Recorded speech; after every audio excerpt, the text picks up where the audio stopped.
মিশরে ইউসুফ আলাইহিস সালামের রাজত্ব এবং তার পরবর্তীদের রাজত্ব ১-১৫০ বছর থাকলো। তারপরে যখন বিরোধী পার্টি ক্ষমতায় চলে আসলো, তথা ফেরাউন কিবতীরা যখন ক্ষমতা দখল করে নিল, তো আগের ক্ষমতায় যারা সবচেয়ে বড় জোট ছিল ওদেরকে হত্যা করতে লাগলো। আগের ক্ষমতায় যে বাদশাহ ছিল মিশরের, তার সবচেয়ে বড় জোট ছিল বানু ইসরাইল, ইউসুফ আলাইহিস সালাম। তো এদেরকে হত্যা করো। আর ফেরাউন জানতো যে আমি ক্ষমতা হারালে এদের কাছে ক্ষমতা হারাবো, অতএব এদের শিশুদের হত্যা করো যেন আমার ক্ষমতা দখল করার মতো কেউ না আসে। ওয়াইজ নাজ্জাইনাকুম মিন আলি ফিরআউনা ইয়াসুমুনাকুম সুআল আযাব ইউযাববিহুনা আবনাআকুম ওয়া ইস্তাহইউনা নিসাআকুম।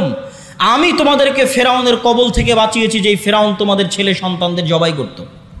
আল্লাহ পবিত্র কোরআনে বলছেন ছেলে সন্তানদের জবাই করত। আজকের ফেরাউন বানু ইসমাইলের ছেলে সন্তানদেরকে গাজায় হত্যা করতেছে।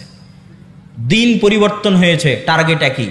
কেননা তারা জানে যে এই ফিলিস্তিন থেকে এমন সন্তান বের হবে যাদের হাতে তাদের পতন অনিবার্য, পতন অবশ্যম্ভাবী। এই জন্য বেরি যেন হতে না পারে, এই জন্য আগে শিশুই হত্যা করে দাও, যেমন ফেরাউন হত্যা করত। সম্মানিত উপস্থিতি।